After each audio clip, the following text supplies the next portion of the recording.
അമ്പലങ്ങളിലെ പൂജാരിമാരെ തിരഞ്ഞെടുക്കുന്നതിലും ഇതേ ഇരട്ടത്താപ്പ് നമുക്ക് കാണാൻ കഴിയും. ആ അമ്പലം നടത്തുന്നത് ബ്രാഹ്മണ ഇതര ജാതിപ്പെട്ട ആളുകളായിരിക്കും, ചിലപ്പോൾ നായന്മാരായിരിക്കും, ഈഴവരായിരിക്കും, അല്ലെങ്കിൽ വേറെ ഏതെങ്കിലും ജാതിപ്പെട്ടവരായിരിക്കും. പക്ഷെ അവർക്ക് പൂജാരി നമ്പൂതിരി തന്നെ വേണം. ഈഴവനായിട്ടുള്ള ഒരാൾ പൂജ പഠിച്ച് ഒരു ഈഴവ ക്ഷേത്രത്തിൽ പൂജിക്കാൻ ചെന്നപ്പോൾ അവിടുത്തെ ഈഴവർ പറഞ്ഞ് ഇയാൾ പൂജിക്കണ്ട. അയാൾ പോയി കോടതിയിൽ പോയി ഉത്തരവ് വാങ്ങിച്ചുകൊണ്ട് വന്നു, ഞാൻ തന്നെ പൂജിക്കണം.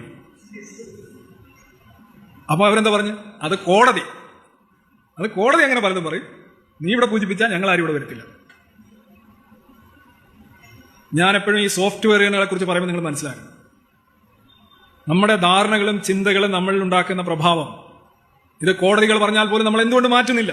അത് നിറത്തെക്കുറിച്ചാണെങ്കിലും ജാതിയെക്കുറിച്ചാണെങ്കിലും ഇത് വളരെ കൃത്യമായിട്ടുള്ള ധാരണകളാണ്, അന്ധവിശ്വാസങ്ങളാണ്. അതിന് അടിസ്ഥാനങ്ങളില്ല.